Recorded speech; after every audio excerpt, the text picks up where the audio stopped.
Hello, everybody, and welcome to another episode of the Lost One podcast. Joining me today, we have Shoshima 1016. Yo. And that's it, because we used up our guest budget. Yep. That's why Samurai's not here, despite the fact that he hasn't gotten paid for this yet. Hashtag yet? What? Yeah. I never got it yet. I just got it. You're not getting shit. I never said that. I know. I'm just playing. Out loud. But... No, anyway, for those that missed it, we had Sean Boland appear last week, and we had a really good conversation talking about kind of like his history and hang time, and he honestly gave us like a really, really detailed inside look on like the business side of hang time, like why they do certain things. He gave us some budgets, costs of running, and a whole lot of other information like on hiring and stuff like that. That I personally thought was super cool. Like, it's a peek behind the curtain of a content creation business that most people I don't think normally get. So. Yeah, because I mean, they're not just a dude doing stuff. They have like a whole crew. They have 4 people there right now. Yeah. And yeah, it was really cool, and Sean was very generous with his time. He even did a Q&A at the end for Shoshima, where Shoshima got to ask him a couple questions, and honestly, it was a really good time, and I think you guys liked it too, because at least as the time of this recording, it's our #1 most watched episode, and it might be our first to break 100 views on YouTube. Nice. So big shout out to Sean, and that's with Sean forgetting to promote it too. Yeah. So he said he would, but yeah, but I mean he's busy, and we all know that. So I'm not going to hold it against him much. Yeah. But anyway, in all seriousness, no, it was great to have Sean on last week. And this week, we're going to kind of go back to one of our exclusives. We're going to go back to Lost in the MCU, and we're going to wrap up Phase 2. Electric Boogaloo. Yeah, which, as we've talked about, has been very much an up or down. We've had, I would say, safe to say, the best movies and the worst movies in this phase so far. Like, upon, going over them in this series, I'm like... I forgot how many, most of the stinkers are in Phase 2. Yeah. But I just remember, early days of the MCU being, everything's great. Yeah. And, it's what let superhero movies, take off. Yeah. But, yeah, no, there was a lot of stinkers. Yeah, I mean, I would argue it's 3 for 3 out of the 6 films in Phase 2. It's half and half, where... I don't want to say they're awful, because I still think the worst MCU movie is better than most other films out there, personally. But with that being said, I will acknowledge that this is easily the weakest phase so far, in my opinion. There's just several movies you don't need to rewatch. Yeah. And, namely Iron Man 3, Thor the Dark World, and I'll even make the argument Age of Ultron. Like, if you're not gonna watch an Avengers movie, I tell you don't watch Age of Ultron. Yeah, if the whole stipulation is just one Avengers movie, but at the same time, again, Age of Ultron is a fun ride. Yeah, it is. It is a fun ride, and I would argue you could say the same thing about Iron Man 3 as well. Yes.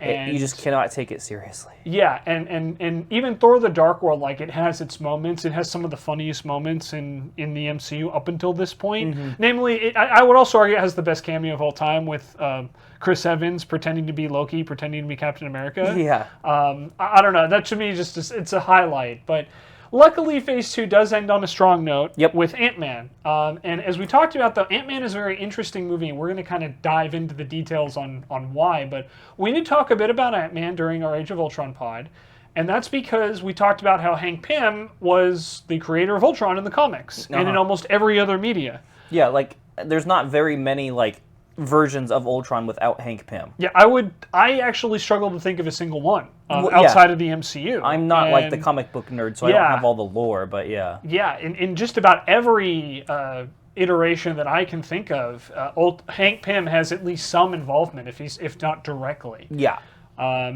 And for whatever reason, they decided to go with making Ultron a Tony Stark project, which, again...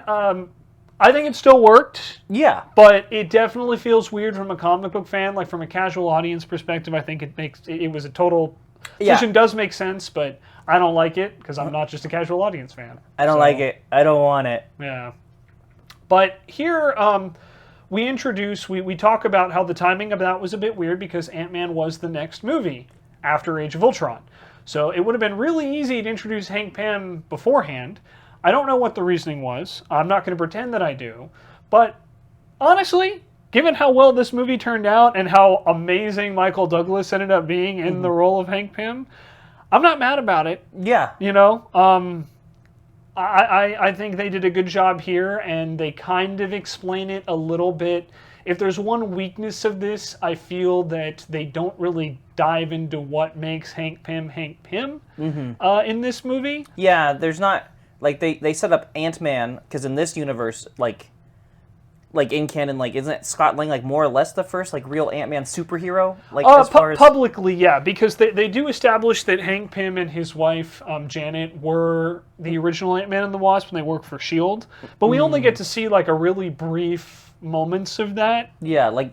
Well, he's the first one to be an Avenger, like a true Avenger. Yeah, but the Avengers didn't exist when Hank Pym was active. No, that's what I'm just saying. Like, yeah, I guess they did show some stuff. Yeah, and it's interesting too because like we'll talk more about this later, but yeah, like in the comics, Hank Pym is the original Ant-Man, Scott Lang is the second one, and then in the comics, Janet Van Dyne, who's Hank Pym's wife in most iterations, is the original Wasp, and we are also introduced to Hope Van Dyne here in this movie, who honestly plays a larger role, and we'll talk more about that in a second. But it's interesting because we do really talk. This movie had a lot of background and a lot of delays.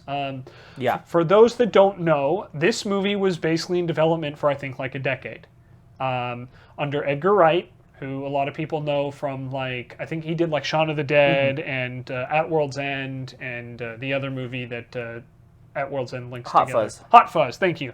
I'm like, it's the one with cops. Yeah. And they somehow tie all three movies together in At World's End, which I still don't know how he did it, but it works somehow. But anyway, Edgar Wright, very brilliant, creative. I think a lot of people would argue his directing style is definitely unique, and he has his own distinctive flair. Yeah. And he had been interested in doing a Ant-Man film for a very long time. I think he'd been doing interviews about it for about a decade. Oh, okay. I remember this, like, being in, like, a production hell. I didn't realize it was, like, in some form of production for that long. Yeah, it was, I don't necessarily know if it was production for that long, but Wright was, like, signed on to do it for a long time. Like, well before Disney purchased the rights to Disney. Okay.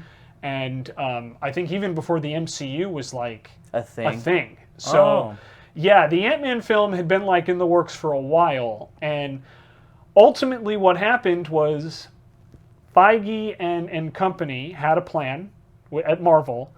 Wright felt limited by that, and he ended up leaving midway, right before the movie was really getting into full development. Yeah, because I think more or less he just wrote the script then, like at the end of the day, right? He did. He had a script, but we don't know how much of it was changed or modified, because that was part of the problem, was that Marvel didn't really let Wright be Edgar Wright as a director. And, part of that was obviously they were working towards the Infinity War storyline, so they had to make it fit into the rest of the MCU.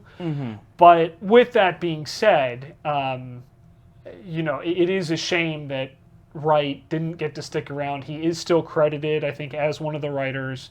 I think he's also cited as in another capacity in the credits. But yeah, he ended up, butting heads with Marvel, and, his vision didn't match what Marvel's vision was for the character, so he ended up leaving the project. I believe Peyton Reed took over, and but you can still see like flashes of Wright in this movie. But it's I would be shocked if the vast majority of the script was still Wright's. Yeah, I felt like they did leave some of its flair in there, to say the least. Yeah, but I would sincerely doubt that the script we got was the one that Wright was working on for so long. And obviously Ant-Man was a pretty big deal because, kind of like the Guardians before him, Ant-Man had never really been like a top comic seller. Historically, actually, his comics don't do very well. And Stan Lee has even commented on why that is. There's been several instances, and this is going back decades, despite the fact that Ant-Man is one of the founding members of the Avengers. Again, in the comics, he did play a big role, if not a singular role, in creating Ultron in most iterations. He's portrayed as a brilliant scientist who struggles greatly with mental health. He's undergone several different costume changes, whether it's Goliath, Yellow Jacket, Ant-Man, and even Wasp once. Fun fact. Oh, okay. He actually suited up as Wasp once in honor of his wife, who was thought to have been killed at the time. But like comics, she came back. Yeah, she got better. She was never dead. She got better. And notably, though, Hank Pym, even before really not selling out, not helping his character's reputation was a big misunderstanding between the writer and the artist in his particular issue, where Hank Pym slapped his wife. That was not what the writer intended, but that's what the artist interpreted it. And as a result, Hank Pym unfortunately has this reputation of being a woman beater because he quite literally slapped his wife. And which is funny too. You would think like the artist would be like, "Hold up, is this right? Yeah, fucking send it." Like, I don't know. Yeah, you would think that, but you also got to remember how common misogyny has been even to this day. Because this was a while ago. This was, I think, in the early 80s, like late 70s, early 80s, to put some time on it. So, not that it makes it okay. No, but it does not at all. And I think a lot of people have rightfully criticized this decision, but apparently the intention was for Hank to accidentally hit Janet, like trip or something or other. I think it was like Janet was like trying to pull him back, and he would like be trying to like get rid of her, and then like she just gets caught. But that's not what happened. Yeah, no, it's he actually slaps the you-know-what out of her, and it's very controversial. So, and I can't help but wonder if that's the reason why they put Michael Douglas as Hank Pym in more of a supporting role rather than as actual Ant-Man. And they went with Scott Lang instead because of that reputation. Again, I don't know for sure, but this is something that happened in the comics. It is something that unfortunately made it to print and is part of Marvel Comics history. It was ignored for a long time, and then I believe someone finally called Hank out on it in the comics, in 2006. So, 20 years after it happened, it finally got addressed, Remember directly. That one time you beat your wife? That wasn't cool, dude. Yeah, pretty much. 20 years later. Pretty much. And, yeah, so, Hank Pym had, as we talked about, Ant-Man had never really been a top seller. And then, of course, there was that infamous scene where he slapped Janet. Yeah. And that kind of doomed Ant-Man as, a top seller, from here on out. Yeah, I do find that interesting, because coming from the casual... I can't remember if I knew about this before the movie. I know I've known about it before you said it. Yeah. But I feel like for, the normie audience, they're not deep diving into the old ass lore to see if he slapped his wife before. I'm pretty sure that came out. That panel was re-examined after Ant-Man came out, and the character started to get more mainstream popularity. And yeah, maybe after after the fact. That I definitely remember seeing articles about it. And maybe knowing that would happen, they decided to put the criminal Scott Lang instead of Hank Pym. Well, at least with Scott's No, I know it's like backstory, a Robin Hood-esque. Well, more... not just that, but also he's a good dad. Scott Lang is a good character, and that's his motivation even in the comics. Yes, no, as I'm saying, yes, he's a criminal with a heart of gold, but nonetheless, it's just kind of funny to think about. Let's not put the guy who's the awesome scientist. Let's put the criminal because he doesn't beat his wife. Which, again, it's just, I guess, funny in perspective. Well, I think also part of it too is everybody loves a good, rehabilitation story. Yeah. Right. And the entire idea of the prison system here in the United States is supposed to be, on paper, rehabilitation. Well, yeah, on paper. We know that's not how it actually works, but again, with that being said, that's part of what makes the hero journey, and getting that kind of second chance is a big thing, and it does show that you can learn and grow and be better. And in Scott's case, he doesn't really get a chance to be better, as we'll talk about in this movie. But he is, again, kind of the everyman, and that's, I think, part of what has added to his charm moving forward, and why he is so beloved, even if his movies, as we'll kind of get into, are not as successful as some of his counterparts. And with that being said, though, I think we've kind of given enough background, so let's dive into Ant-Man. So as we mentioned, I believe this was directed by Peyton Reed. I'm going to double check that real quick, but I'm pretty sure it was Peyton Reed. who ended up taking the reins here. Yeah, it was Peyton Reed. Okay, I'm right. I feel like that sounds right, but I wouldn't know enough to It confirm or deny. stars Paul Rudd as Scott Lang. We have I'm probably going to butcher her name, but if it's Evangeline Lilly as Hope Van Dyne, aka the Wasp.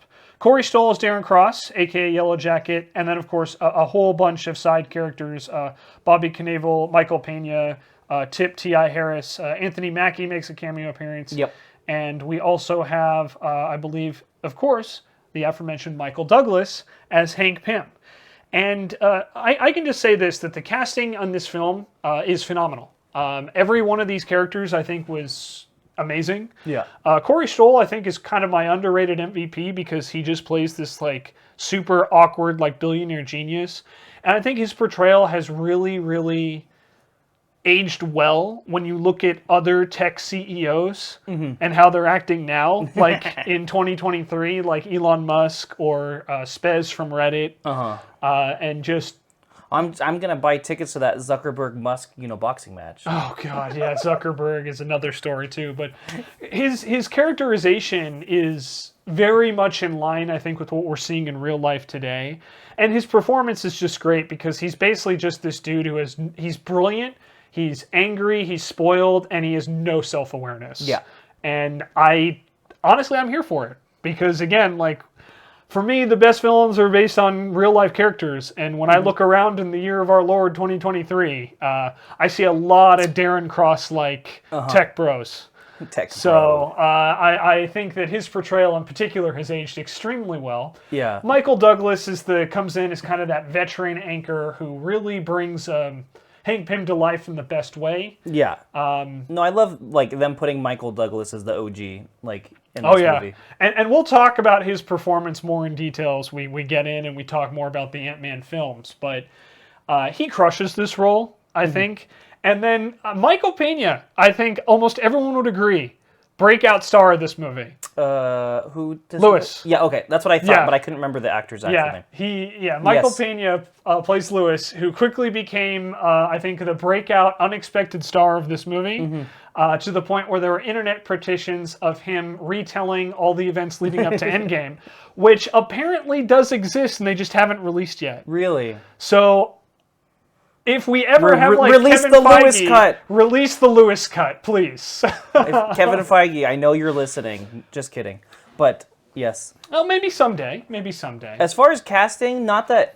Don't get me wrong. I did love Paul Rudd, like as this. It was a weird choice for Paul Rudd, but yeah, like dude was I think pushing 50 when he like was in this movie. I think he was in his mid 40s. Yeah, like at the time, mid to late 40s. But the thing is, he still looks like he's 20. Oh, I know. Yes. Like even to this day, he still looks like he's probably like maybe like early 30s at the oldest. Yeah, I feel like either like early to mid 30s. And it's like there are several actors in the MCU that do not seem to age, and I'll tell you, Paul Rudd and Sam Jackson are the two that jump out to me. Yeah, that and then. Not that we've seen him too much, but Chris Hemsworth doesn't seem like he's aged like since he was Thor. No, but in fairness to Chris Hemsworth, I don't even think he's 40 yet. No, I know. He was very young. Him and Tom Hiddleston both were very young when they got cast. I think they were in their like mid 20s. Yes, which for Hollywood for a blockbuster is very young. Yes, so we'll just have to see. Yeah, but with the test of time. Yeah, and then Paul Rudd comes in and he's solid across the board. Lily is also really, really good. Like, I honestly didn't know much about her work before this. I became a big fan with the way she played Hope Van Dyne. And just overall, like, I think the writing also was really good, and it's charming, and it's funny. So, without further ado, let's just kind of dive on into the plot. Hank Pym gets an invitation from Darren Cross, who was his former protege, and who also took over Pym Tech, and which is Henry Pym's company. And was it a hostile takeover? I forget. Or yes. And Hope Van Dyne, Pym's daughter, was the deciding vote to oust Pym. Okay. So they're estranged, and as it turns out, that there's a legend of the Ant-Man. A superhuman who could shrink in size and basically become like a super soldier in a way. Again, kind of circling back a little bit to that very common theme of, hey, let's create super soldiers. Yeah, because in the MCU, that has been like a driving factor. Yeah, because, that never goes wrong, ever, in any of their Especially attempts. if they're green. Yeah, especially not.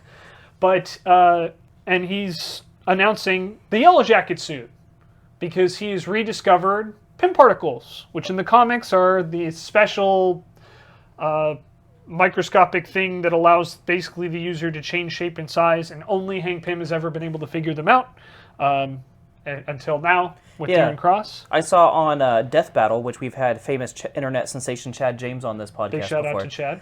that apparently the Pym particles, like originally it was like a serum that he was trying to develop so you could ship stuff easier. Yes. Like in the comics was like the general concept. Yes, exactly. And then they're like, nah, that's not cool. They're trying to make another Captain America. Yep, and just like in the comics, Pym doesn't share that secret with just about anybody. Yeah. And it's because he recognizes what they could do if they ever fell into the wrong hands. And that it will be a recurring theme in the Ant-Man films.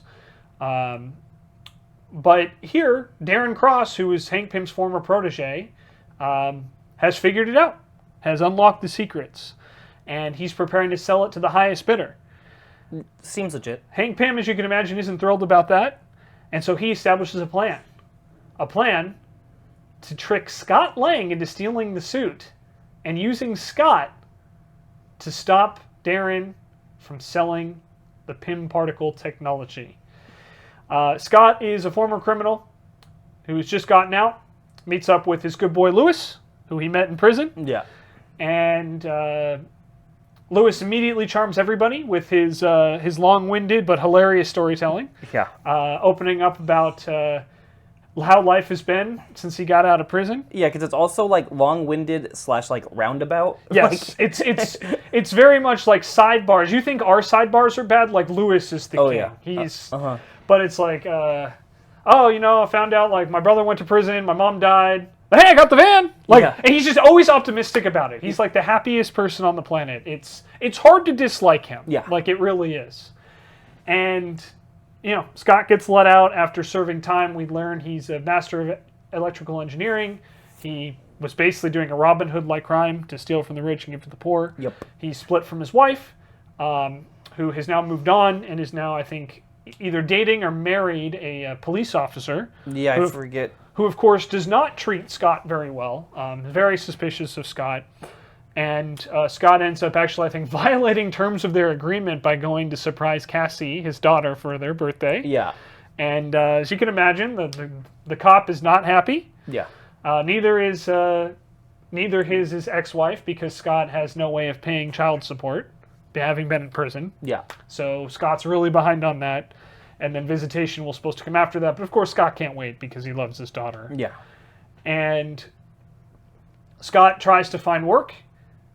Ends up finding, being tempted by Lewis into another job, which he turns down. He wants to go straight. He doesn't want to do that anymore. He wants to try and be a good dad. And ends up working at Baskin & Robbins. Oh, yes.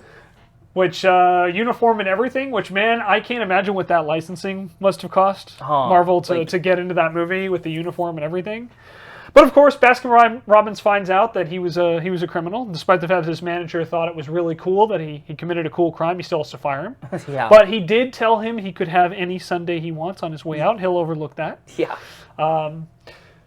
And that'll become kind of a recurring gag in the next couple movies about his time with Baskin Robbins. But as Lewis says when Scott comes back in, because he's rooming with Lewis in an apartment now. Yeah. He points out, oh man, Baskin Robbins always knows. They'll always find out. Yeah. Yeah, Baskin Robbins is the one. And you'd think just serving people ice cream, who cares? But anyway, that is a real world issue about, criminals, especially felons, ex-cons, having trouble reintegrating. And that's kind of what we alluded to earlier about how ideally the prison system is supposed to rehabilitate and get them ready for reintegration into society. Yeah. But all too often the reality is exactly Scott's situation, is that when you have that criminal record, it's hard to get back on your feet. A lot of companies will not even look at your application. Yeah. Or I've seen it the other way around, not to get too real, where people get too used to prison life and can't readjust. Yeah, that's the other thing, that's too, another- because they spend so much time in there. And we Yeah. see that kind of with Scott here, too, where what does he do as soon as he gets fired from Baskin-Robbins again and he can't find work? He agrees to join a heist with Lewis and Kurt, and I can never remember the third guy's name, but I should. It's T.I.'s character. I'm going to look that up real quick. But yeah, Dave, that's right. God, Dave! I should remember Dave. That's Yeah, like how the did you easiest- forget Dave? I don't know. Of all the people, I remember Kurt, I remember Lewis, I didn't remember Dave. Well, if you forgot Lewis, we'd have problems. Yeah, I mean, Lewis is the most memorable, but nonetheless. Anyway. But our boy Dave. So they go in. They end up robbing a vault for an old man, old rich dude, Yep. where Scott finds the Ant-Man suit. Mm-hmm. And that's it. No money, no jewels, Yep, nothing valuable. It's a bust. And Or so they think. Yep. And Scott tries it on. And why did he try it on again? Just because? Yeah, I think he was just trying to find out if there was like any value in it. Okay, Or I just something was like trying that. to remember like what the motivation was. Yeah, so he actually tries it on like in the shower. Yeah. He goes like into their apartment shower, which is like this dinky, like, you know, stereotypical like Yeah, like Tub. the old school tub with old the school curtain tub around, with the yeah. curtain and the shower head. He puts it on, he tries it on, and he accidentally shrinks himself and then falls down the drain when Lewis comes in and starts the shower. Yeah. Hank contacts him and basically has to walk him through like, hey, this is what you got to do. Scott wants nothing to do with any of this shit because you know Hank caught him, caught him stealing. Goes back to return the suit and gets arrested for breaking in. Yeah, for to return To what he return the stole. suit. Yep, and then he accidentally admits that he still. I know I was returning what I stole. Like Damn typical like Paul Rudd comedy, right? And while he's in prison and awaiting, a lawyer shows up, and that lawyer is Michael Douglas. Nice little wink to his previous works, his previous films, I think, and he basically tells Scott, hey, you've got an opportunity. You can put on the suit and you can follow my instructions, or you can go back to jail. It's your choice. Yeah. Scott chooses to put on the suit. Escapes using the Ant-Man costume. Not jail sounds like a good idea. Yep. And basically gets roped in under the threat of going back into prison to work for Hank Pym, who reveals he set up Lewis in a very roundabout way. Proving that Hank Pym, kind of establishing him as a genius immediately without even like going into the details of the Pym particles, because he did manage to like manipulate the local underground into reaching Doing what he Lewis's wanted, ear yeah. and getting Scott to break in and steal the suit. So turns out Hope is working with Hank because she is also worried about cross-selling this military technology. She realized she made a mistake. But she doesn't regret kicking Hank out. Yeah. She just realizes She regrets putting Darren Cross Darren into CEO, and out of jealousy or distaste for Scott, because she's not going to be the one using the suit, and she believes she should. She thinks it's her birthright. Yeah. Given her mom's history and her dad's history with the costumes, she's the one who called the cops on Scott. Oh, okay. And so got him arrested and kind of has to begrudgingly go along because Hank won't let her use the suit. But he's willing to risk Scott's life. Yeah. And that will become kind of a plot point that we'll talk about in a bit. But Scott has to undergo a training montage to learn how to use the ants and not be afraid of the ants. Yeah. Because he does freak out multiple times in this training montage. I don't blame him. I don't either. I would be terrified to suddenly find myself shrunk into microscopic size. Yeah. No good. I'm good. Thank Looking you. Anthony right in the eye. Yeah.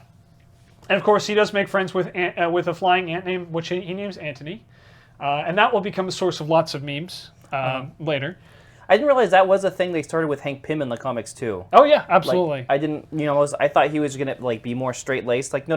No. Like he started it, and it was like all like famous history characters too with Yes. ant pun names. Because he's a nerd. Yes. Who loves ants. Fucking nerd.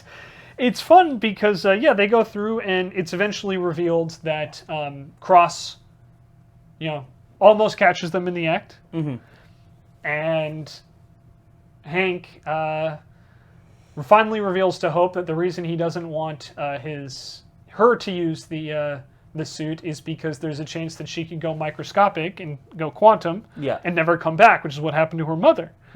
And so they kind of have this tearful reconciliation, and this is where we get the flashback I mentioned to earlier of Hank and Janet as actually in the suit and working as the original Ant-Man and the Wasp. And how like old like school dad like parental figure like has a good reason for it, but just not gonna fucking tell you, even though it would totally make sense and fix your relationship if you just told her why. Absolutely. But, you know, in fairness too, he was, as Janet, or rather as Hope recognizes, he pushed her away because he was obsessed with trying to get Janet back. And after all these years, he has learned nothing about the quantum realm, which will change very rapidly in the next 2 movies. Yeah, it will. And, you know, basically he regretted pushing, you know, Hope away. Yeah. And they reconcile. Just in time for the heist to go off, where they have to rely on Scott's team of Lewis, Kurt, and Dave, which Hank is not thrilled about in the slightest, but manages to make it work. They got Dave. They're good.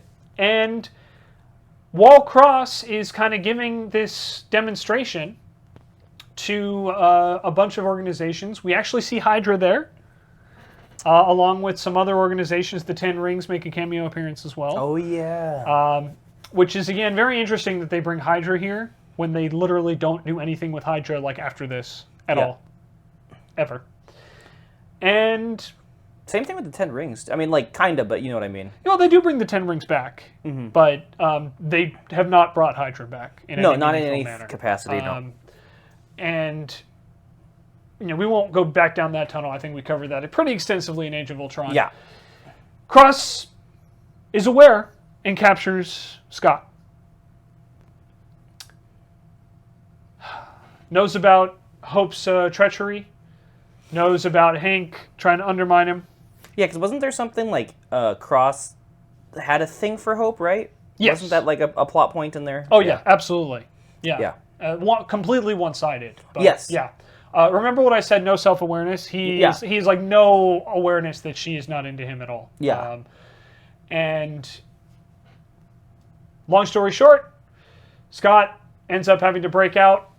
Cross dons the Yellow Jacket suit. They have a big fight, including a hilarious moment where they get hit by like Thomas the Tank Engine. Yeah, let's say. And part of this cleverness is like going into the Microsoft where they're having this intense fight, and then it like goes back up, and you just see like the train like fall over. Yeah, 'cause that's what it would look like. Like in real life, it was just like, yeah, oh, the train fell over. Whoa, wow. And Scott, the train blows up the whole bedroom. In order to win, Scott has to go subatomic to bypass the Yellow Jacket suit and to break his control belt, basically. Yeah.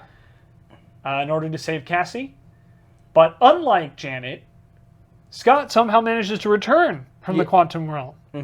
And that gives Hank new hope.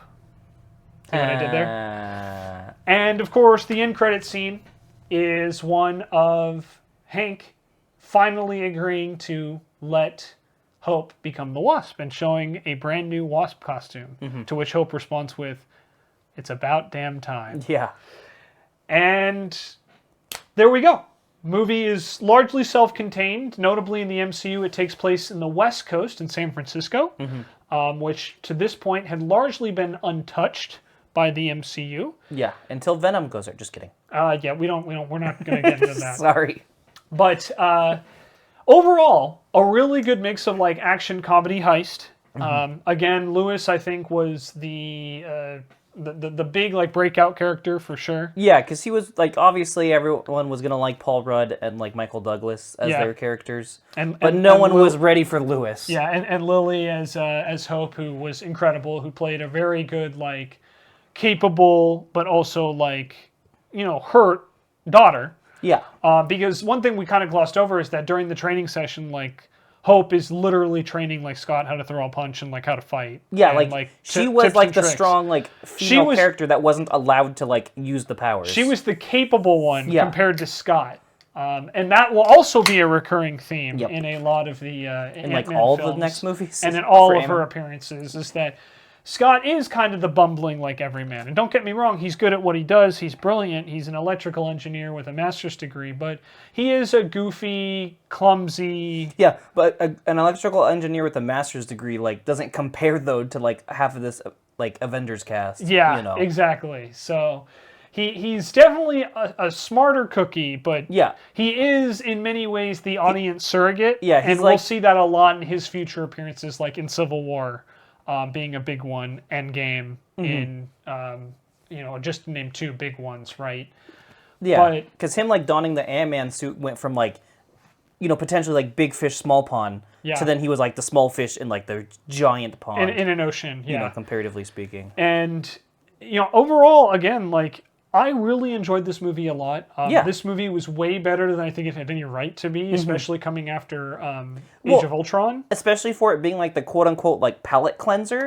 Like, it was just a great movie, let alone a palate cleanser. Yeah, I mean, to this day, I'll go back and rewatch Ant-Man like maybe once or twice a year.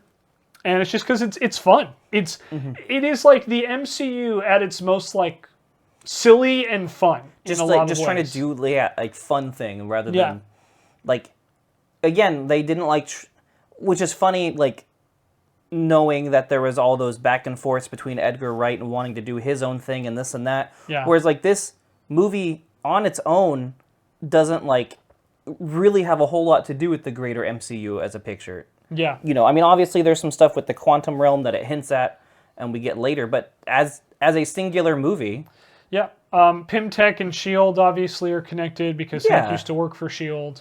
And all of that will play, a pretty big role moving forward. And to the point that actually Scott and Ant-Man moving ahead is the linchpin and a big difference maker in both Civil War and in Endgame. Endgame's entire plot does not happen without Scott. So it's really interesting that like he is this kind of everyman character.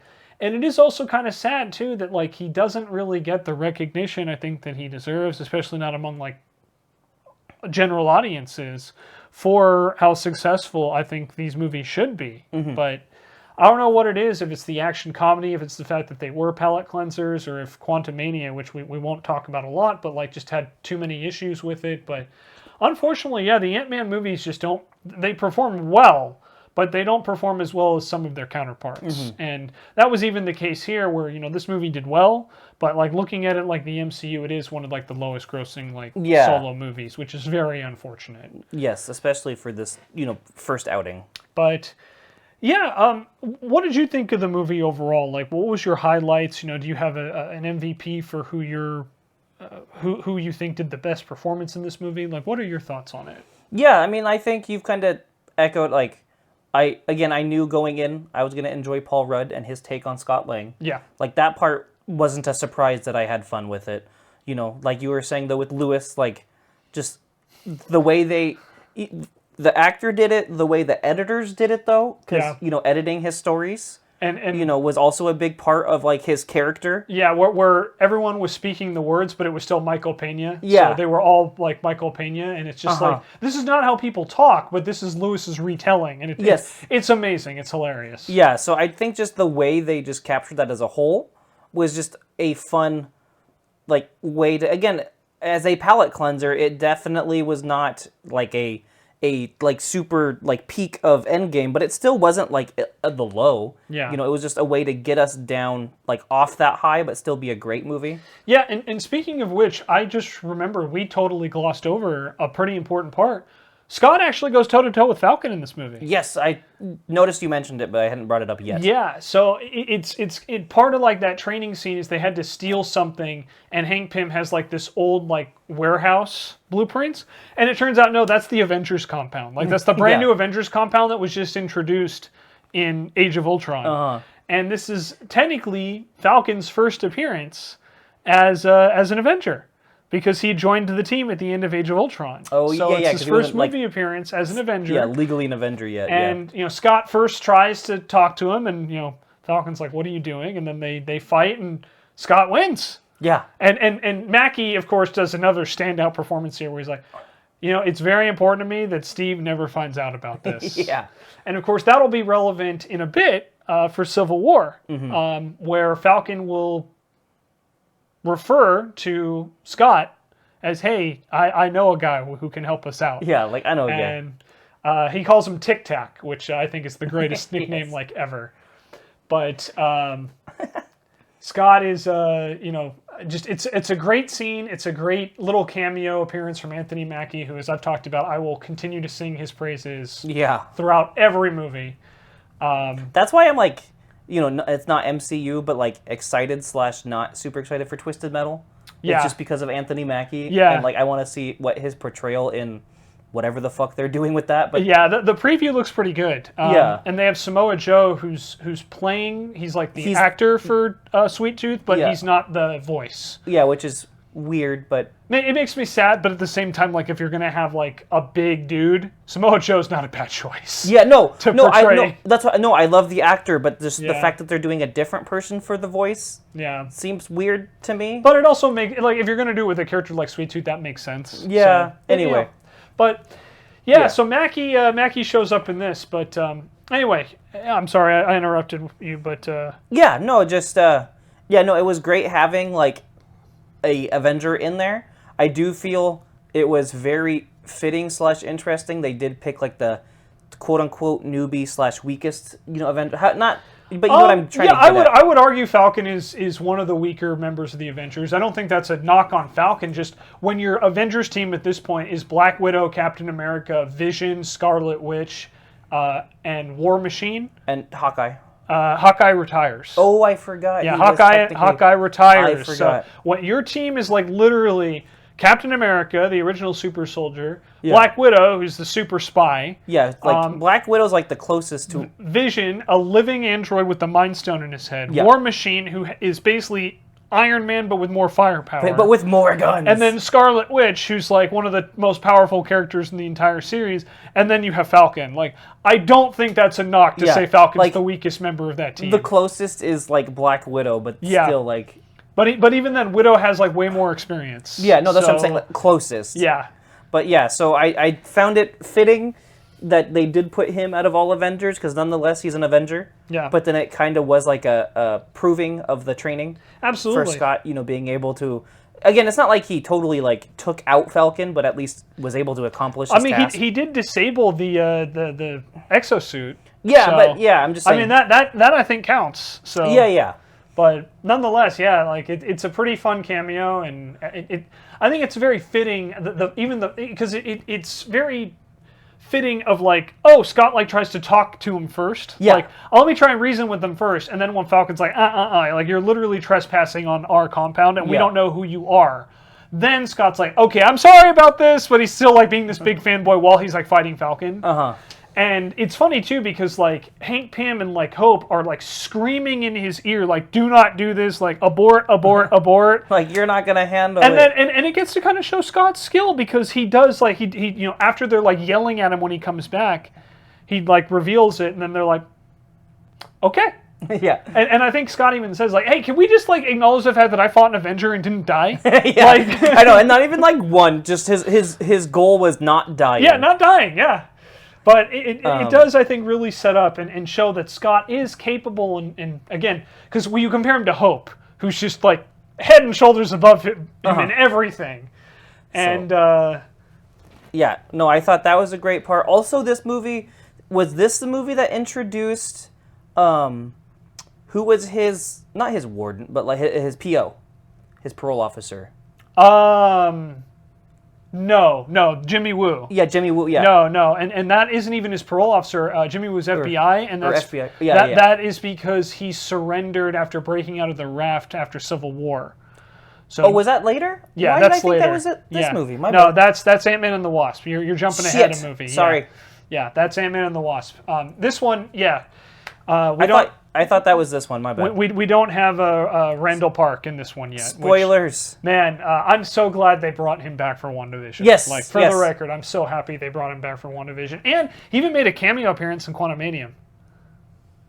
Yes. What was it again? I watched it with kids and it was hard. Yeah. So at the end of Ant-Man and the Wasp, it's like I'll see you. I'll see you like around, and it's like, well, see me where? I'm sorry. Like, what are we gonna go out to like lunch or something?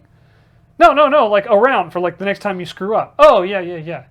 I mean, but if you wanted to go out, no, I'm good. Yeah. And then in Quantumania, they're actually having like lunch together.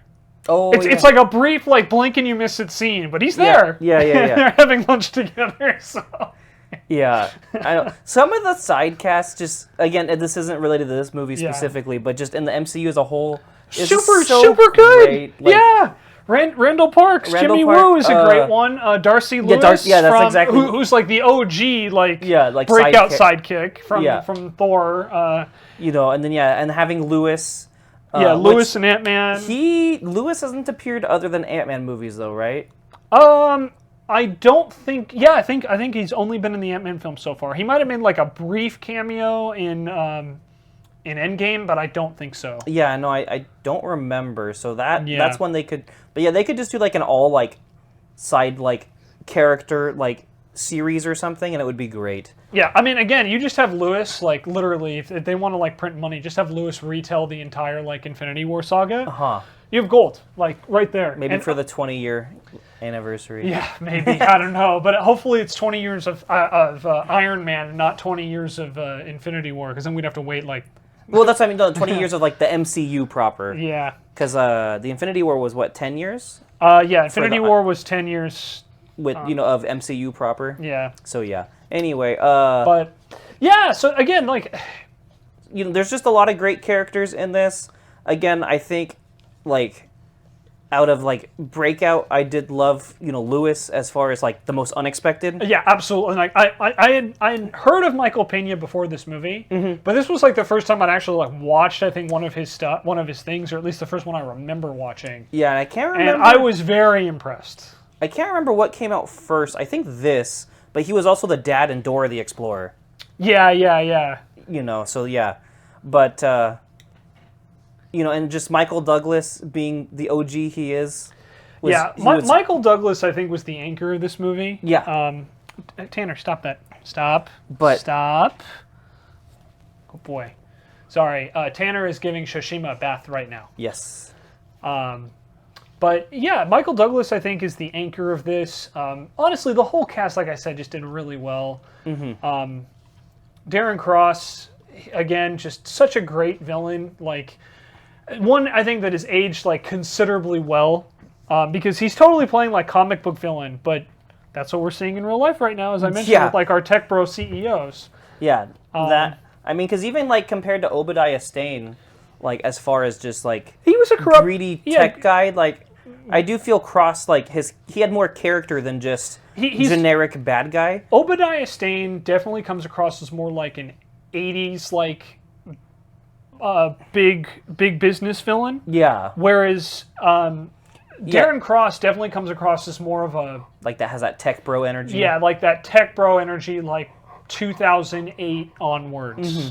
And it's a different version of a very similar character. Yeah, I just feel it does give him more character per se. Yeah, I don't disagree. Like I'm a huge fan of Obadiah Stane and Jeff Bridges. No, and nothing against Jeff Bridges by any means. Yeah, but it's just when you're a stereotypical evil businessman, like also the way they handle Jeff Bridges' character in Iron Man 1, he didn't get like a lot of time to be like the villain, which is a whole separate aside. But yeah, but I mean, also it was the first Iron Man movie. Yeah, it launched over the entire MCU, and I think Jeff Bridges did. I think Obadiah Stane served his purpose. Yeah, I wish they had kept him alive. I don't.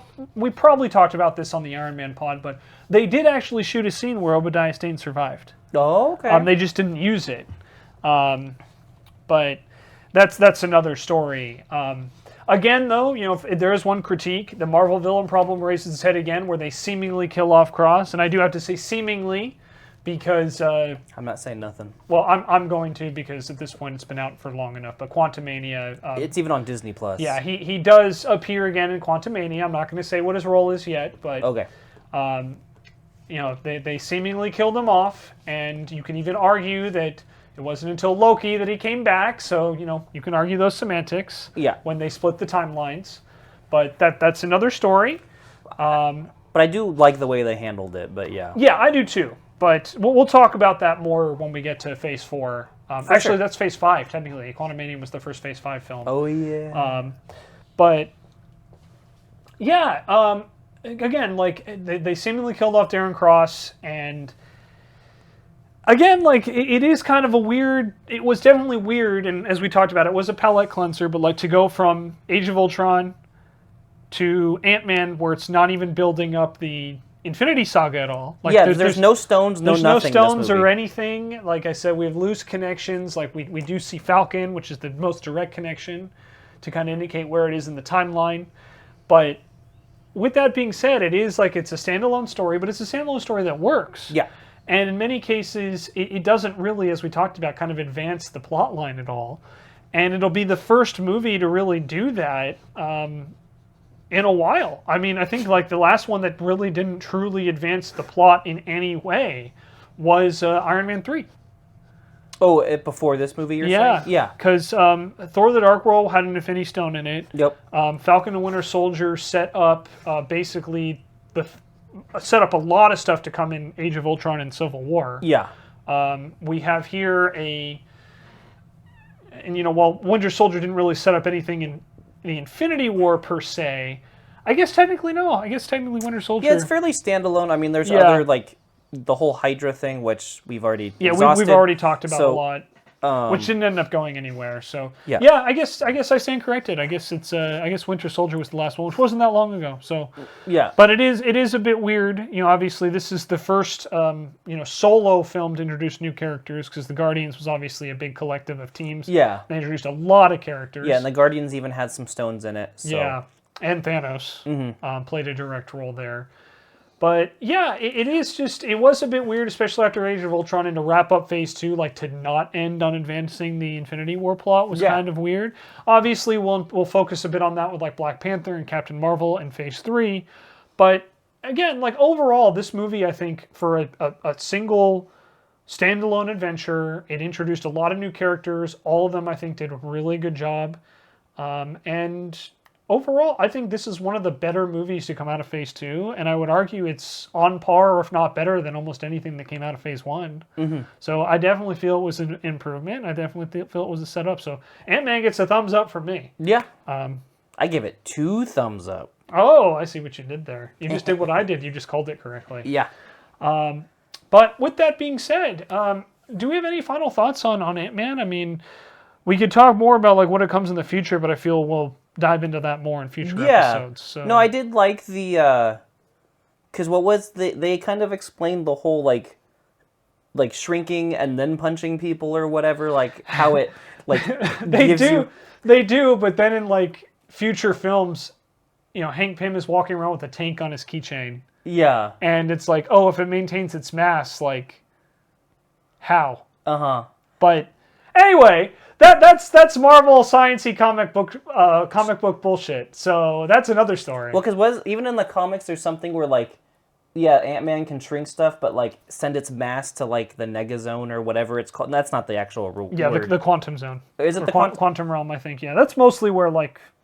Yeah, the science-y comic book science like goes like, oh, it's because the quantum zone, like. Yeah.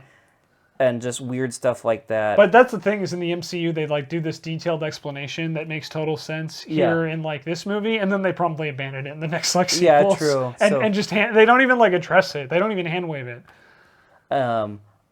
Also just with Ant-Man, what was it? He can grow so big he's in like the outer universe or something.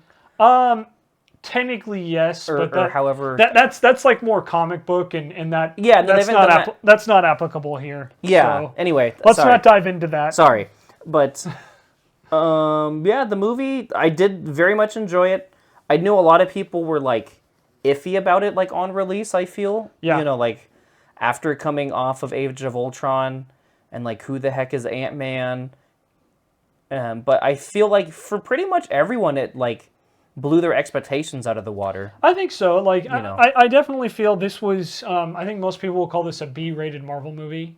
It's not like A tier like Winter Soldier or Guardians, right? Mm-hmm. Or even like the first Avengers, but it's a solid entry, and I think that's fair because it is like standalone. And again, you can kind of make that argument like, oh, everything's connected, but you have to tell standalone stories to introduce new characters. Yeah. And Ant-Man definitely shifted the power scale to an extent because, now you have this average Joe, Yeah. who's not really average, but the closest thing to average at this point that we have, with size shifting abilities. Mm-hmm. And like I said, definite questions about why they didn't introduce Hank Pym earlier, especially if they establish him as retired and having been active since the 70s. Yeah, because they even established he was part of S.H.I.E.L.D. Yeah. And yeah. And that he didn't want, why don't they call him the Avengers? Because I didn't want my technology to fall into Stark's hands, which is very appropriate given, Stark's history. And of course, as we'll learn, his relationship with Howard. But, it also has, one thing we didn't mention is I believe that it opens up with Michael Douglas de-aged. And this was one of the first, it's one of the earliest de-aging, I think, that Marvel uses. I think most movies, right? But yeah. And he looked straight out of his role from Gordon Gekko of Wolf of Wall Street. Yeah. It was very, uncanny, yeah. weird, because it was, you could tell it was CG, but you couldn't. It was that very weird, it's clearly not natural, but the CG still looks solid. Yeah, but it looks so good you couldn't tell. I mean, I guess the closest thing, especially at the time, to compare it to, I remember some of the Arkham games, the cutscenes. Yeah. Looking at it, I'm am I watching a movie or is this the video game? I cannot tell. Yeah. That's more or less what it was, especially back then. Yeah, and I mean, obviously, the CG is something that I think Phase 4 and Phase 5 have unfortunately, taken a lot of heat about. Yeah. And we'll talk more about that. But as it turns out, it's not just Marvel struggling with CG issues. It's every major studio. Mm-hmm. For those that don't know, Indiana Jones and the Dial of Destiny came out not that long ago at the time of this recording. Oh, okay. Yeah. Not going to go into spoilers, but I did see it, and man, they have some major CG problems in that movie. Oh, really? I haven't seen it yet. The Flash movie for DC also has some really shitty CGI. There's a big CGI problem among major studios now, which is comforting to know it's not just Marvel, but also frickin' sucks because the CGI people are getting super burnt out, and a lot of movies being released are less than par, shall we say, and it takes away from what could be a good movie. Yeah. So, with that said, though, yeah, this technology was introduced here, or at least it's one of the earliest things I can think of. As you can see, Tanner is telling us it's time to wrap up. Huh. But overall, yeah, I'd probably give this a B+ and A-. Yeah, no, that's what I was gonna say. You mentioned it being a B. Yeah. And I, was gonna argue a B+ or A- just personally. Yeah. I know opinions are like other, orifices. They're like assholes. Everyone has one, and most of them stink. Yep. But this is our podcast. We can share our opinions. I personally would give this probably a B+ or an A-. Yeah. It's in the upper echelon, especially the solo films. I think this is one of the better ones. For sure. I wouldn't say this is the best movie of Phase 2, but it's a damn good movie. Yeah, I think either Guardians or Winter Soldier takes it. Yeah. This is a solid third for me in the Phase 2 ranking, but I still rank it above Age of Ultron, Thor: The Dark World, and Iron Man 3. For sure, yeah. I'll take it. But yeah, if you guys enjoy Ant-Man, please drop us some info in the comments. Let us know what you thought of Ant-Man. Don't forget to like and subscribe because I never remind you guys to do that. I'm trying to be better about it. Oh yeah. And what you can click that bell for notifications. Yeah, click that bell for notifications. Alternatively, you can also join into my Discord, which the link will be down below. And you can get notifications through there as well, because God forbid, with all of the social media platforms seeming to circle the drain, burn on fire. Yeah. Yeah, and with Google, of all things, where we host on YouTube, now allegedly getting into some kind of giant ad scam. Oh, that's great. Yeah, I want to direct people to my Discord. So yeah, if you want stream updates and podcast updates, or you just want to talk to us, go right ahead. Click that link down below. We'd love to have you there.